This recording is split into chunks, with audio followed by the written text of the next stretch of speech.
life is unconventional, embrace it.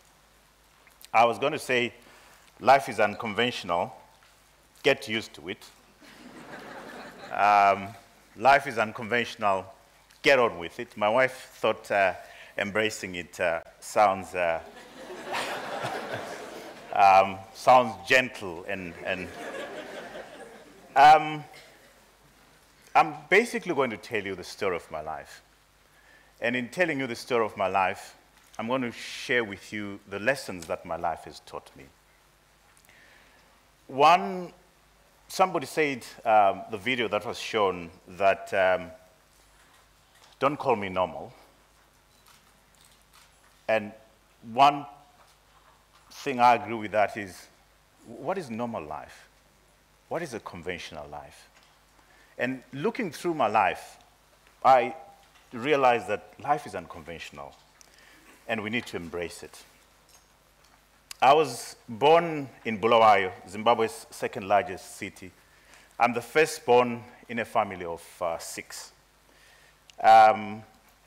My parents were domestic workers. They worked for white people in Zimbabwe, cleaning and cooking for them.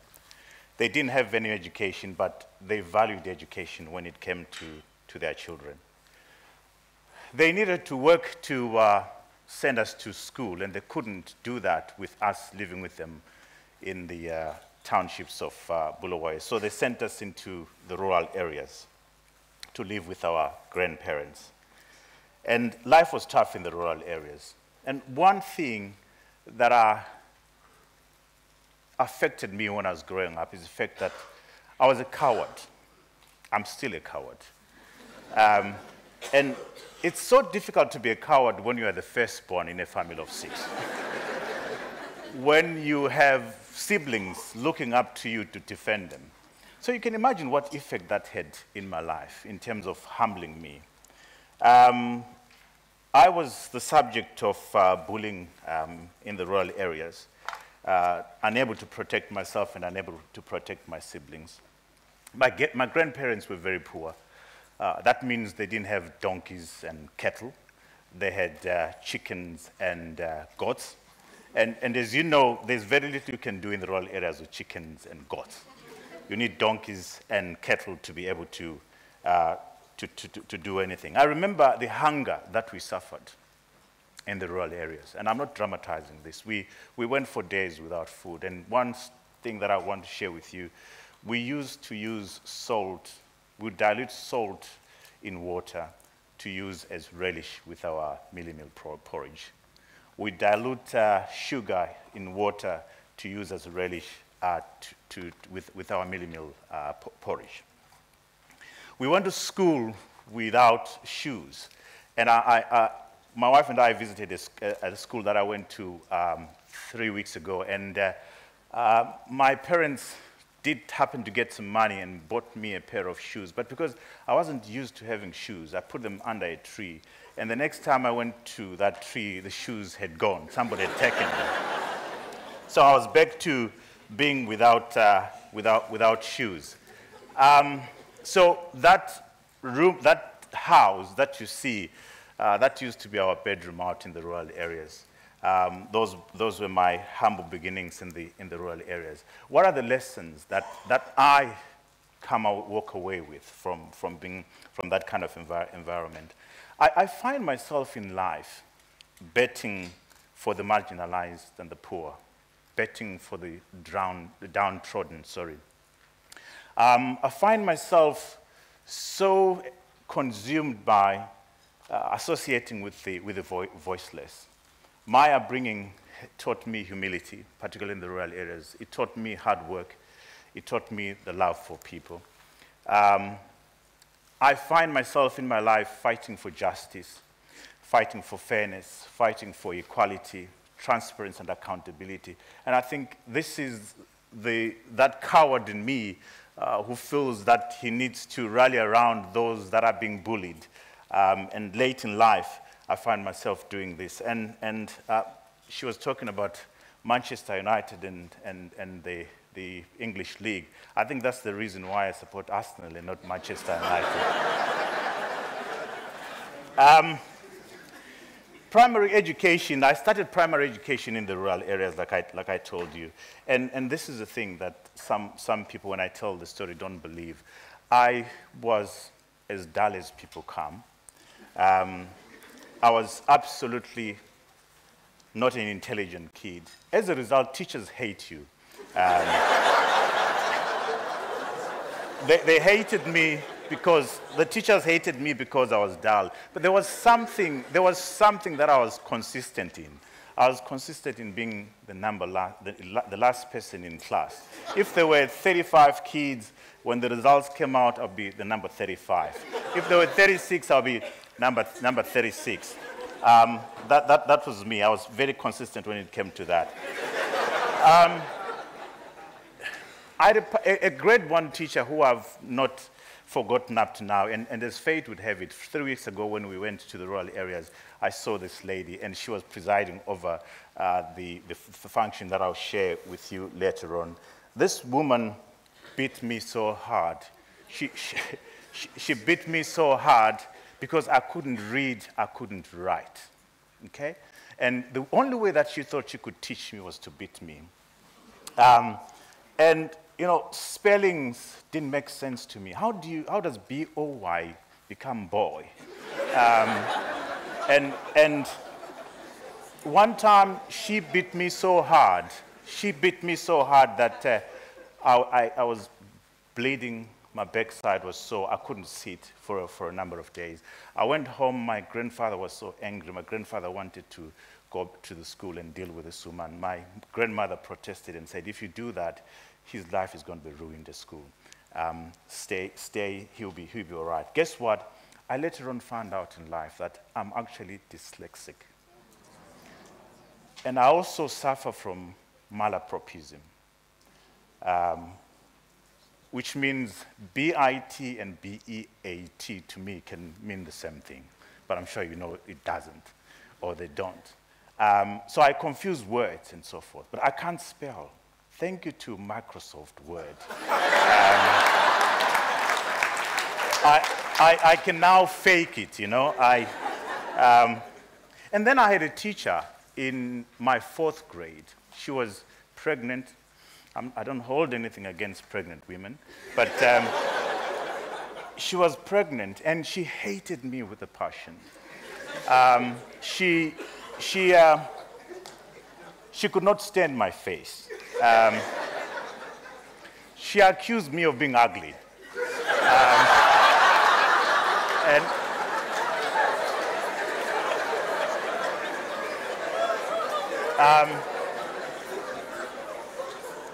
An accusation which I deny, of course.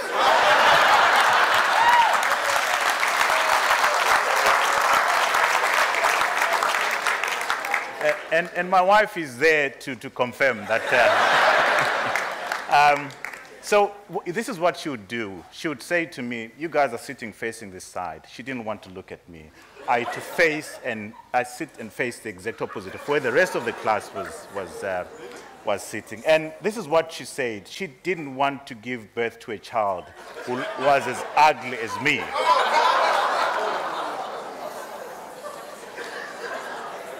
So what does this do? This abuse affected me quite a lot. It demeaned me. It affected my esteem. It meant that my education was defective when I started. It meant that during my formative years, when I should be taught how to spell, how to read and write, nobody did that to me. And up to this day, I do have bouts of, acute bouts of self-doubt because of the things that my teachers used to tell me. And what are the lessons that I've been able to, I want to share with you? This is it. The words we say to others can build or destroy. Teachers have a huge impact on who and what we become. But what I want to say is that that should never stand in the way of success. It should never do that. A sound foundational education is the bedrock of successful people and successful societies. I didn't have the education that I should have had during my the 5 formative years of my life. Then I moved into the city. Life was tough with my parents to do grade 5, 6, and 7. 3 square meals were a luxury. Remember, my parents were domestic workers, and they were trying to put through to school 6 kids. It was very tough. We used butter to oil our bodies. We used cooking oil to oil our hair. I don't know how many, some of you who have done that. And Christmases were actually particularly painful because, as you know, African Christmases are about dressing up and eating chicken and rice. And all those were foreign things for us.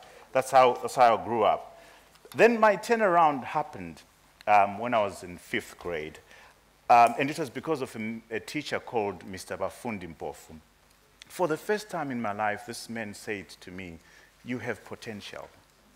You have potential. I see you growing up to become somebody important in life." I couldn't believe it, that he was seeing this when nobody else had seen it in my life all this time along. And after him saying that for 2 years, I started believing that I could become somebody. I started believing that my life could become something. And these are the lessons that I want to share with you from that. Oh, that's me there in the city.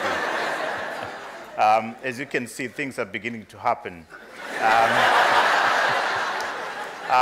And that's me there being head boy of my...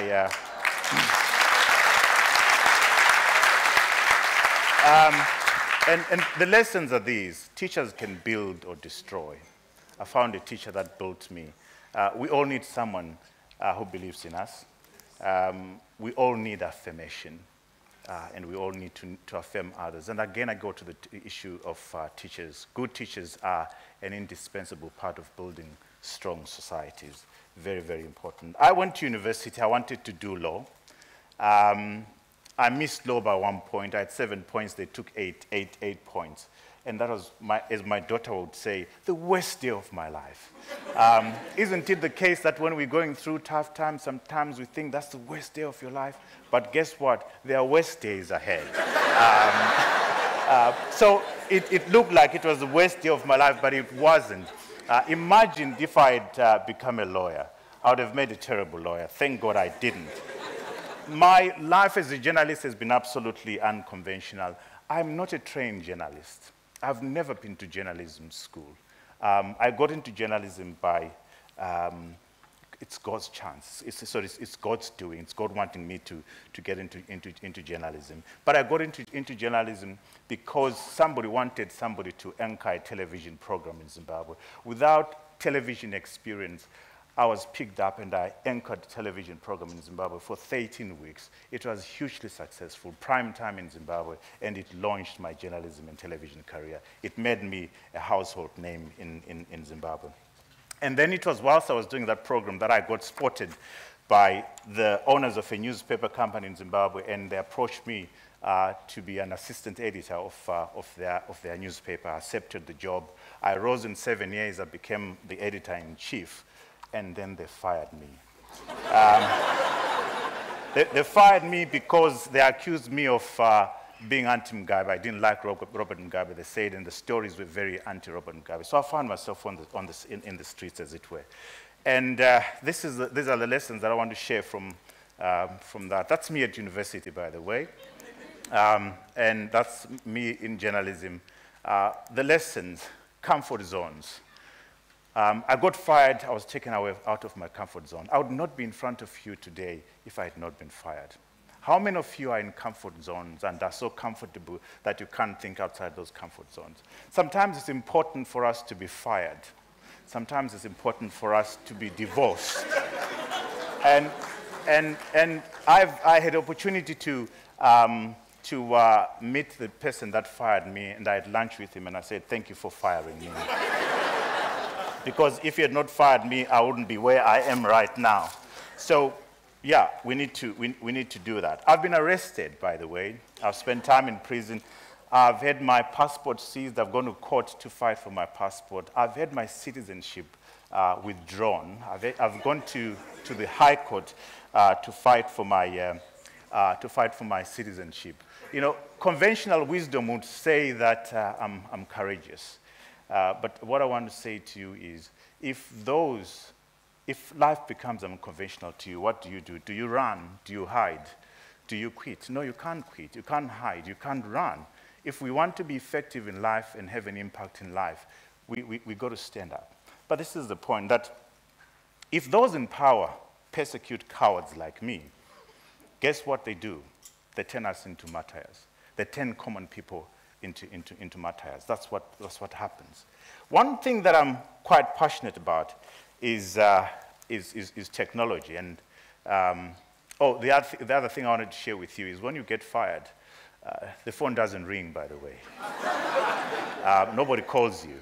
And you get to know who your actual friends are. That's me, by the way, selling newspapers, because the government decided that they didn't want our newspapers to be sold on the streets by vendors, and I decided I would do it myself.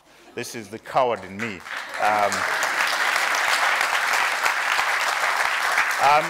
I'm rounding up now. I'm passionate about technology. And this is, I'm sharing with you that slide. I don't know how many of you have seen it. This is what's currently happening in Africa, around Africa. The digging of undersea fiber optic cables all across the African continent. This is amazing. This is changing our industry. This is changing the whole of Africa. It's going to have a huge impact. Right now, as I'm standing in front of you, there's close to between 650 million to 720 million Africans with mobile phones on the continent. And by 2015, 85% of Africa is going to be connected to broadband mobile. And that's going to change the way Africans consume technology. It's going to change the way Africa is perceived and that kind of stuff. And I'm passionate about this stuff. And this is unconventional. Who would have thought that we'd be talking about this kind of stuff? But it is happening. Oh, that's on me with cross belts, you know, in business. By the way, another thing I want to share with you. I've never been to a business school. Only went to business school 7 years ago to try and deal with the challenges of a growing business. Right now, my time is up. Right now, in Zimbabwe, we now employ over 600 people. In South Africa, we employ over 120 people. The business is growing. These are some of huge headlines that have made big news in South Africa. We have been so huge in changing the political landscape in South Africa. My wife and I went back to the school that I went to 47 years ago. And I wish I was coming to you with a different story, with a good story, with good positive feedback. But unfortunately, it's bad news. Things have gone from bad to worse. And I think back to the teacher who nearly broke me. I think back to the teacher who made me who I am today, standing in front of you here. And every time I walk past a school and see school kids dressed in their beautiful uniforms, I look at them and wonder, what kind of a teacher do they have? Do they have a teacher who is building them up? Do they have a teacher who is breaking them up? Do they have a teacher who's sharing great words and encouraging them and building up? What I want to say to you is that we all have a responsibility when we talk to the people that are younger than us, when we talk to our children, when we talk to kids and that kind of stuff, to build them and not to destroy them. Let's go out and build through our words. Thank